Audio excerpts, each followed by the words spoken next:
Anniversary Week. Where do you think we stand on this Wednesday night? Are you exasperated by what's happened?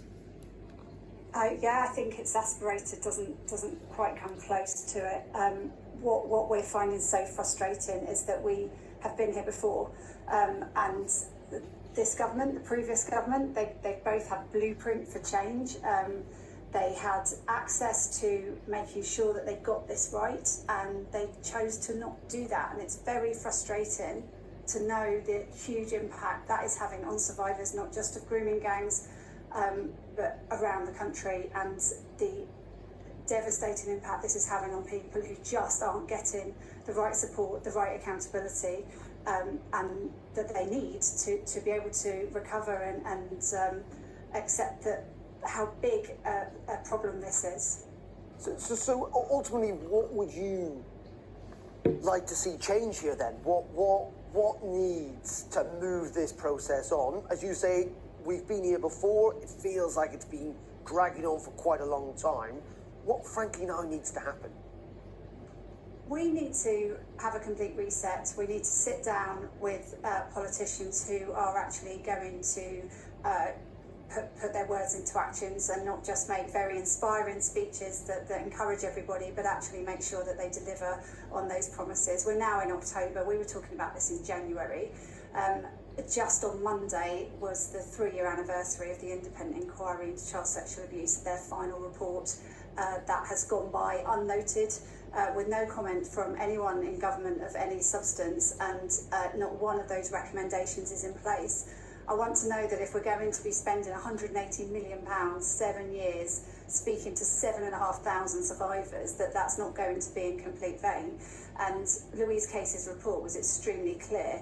Let's have another inquiry, but let's make sure that ICSA recommendations are in place first. And we are just seeing the shameful politicisation of survivors and their voices without any recognition of the impact it is having on people around the country, or any acknowledgement that 500,000 children are sexually abused in this country every year. We don't have time to delay, and we don't have time to make speeches just so that we can win votes when it is affecting people's lives and taking people's lives as well.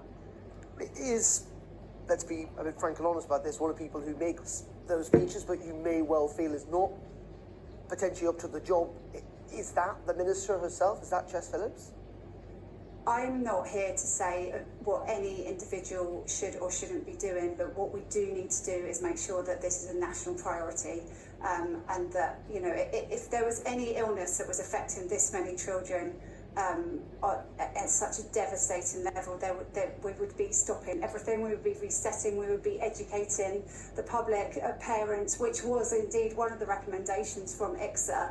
I just think we really need to all, and everybody, politicians, Jess Phillips, absolutely everybody needs to be asking themselves why we aren't getting a grip on this subject. And it is so uncomfortable for us that we are changing it constantly.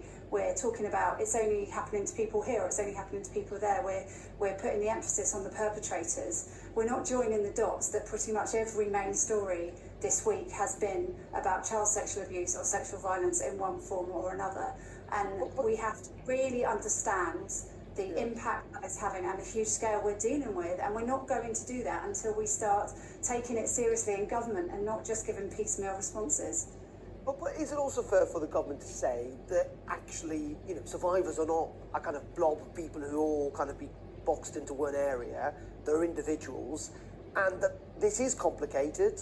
Lots of people have got different expectations, different experiences, different needs from this inquiry, and that means it is going to be potentially a little bit messy, and it's going to be difficult, and it's going to take a long time. Of course it is, and it's completely complex. You can't just meet a group of survivors and say we've consulted all survivors. So we need a much more comprehensive engagement method, and that's going to need to be wider. It should be permanent. There's been lots of talk about having a permanent survivor council in government, like they do in other countries in Europe. There's been no take up on that.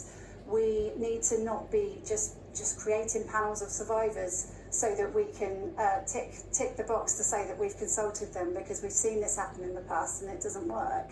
We have an incredible expertise in academics in the specialist sexual violence sector who have this information, and they are consistently ignored and underfunded and not supported. And really is about time that we started really listening and looking at the research and the evidence that is out there, that is available for everyone to read and actually acting on it, rather than talking around the individual issues and responding to sexual violence, rather than really working out how we can prevent it.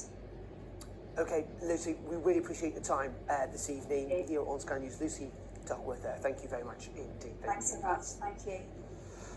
Well, let's get more on this from the other side. We're joined, as you can see, by the Conservative frontbencher Robbie Moore. He's the MP for Keighley and Ilkley, an area where grooming gangs have been active and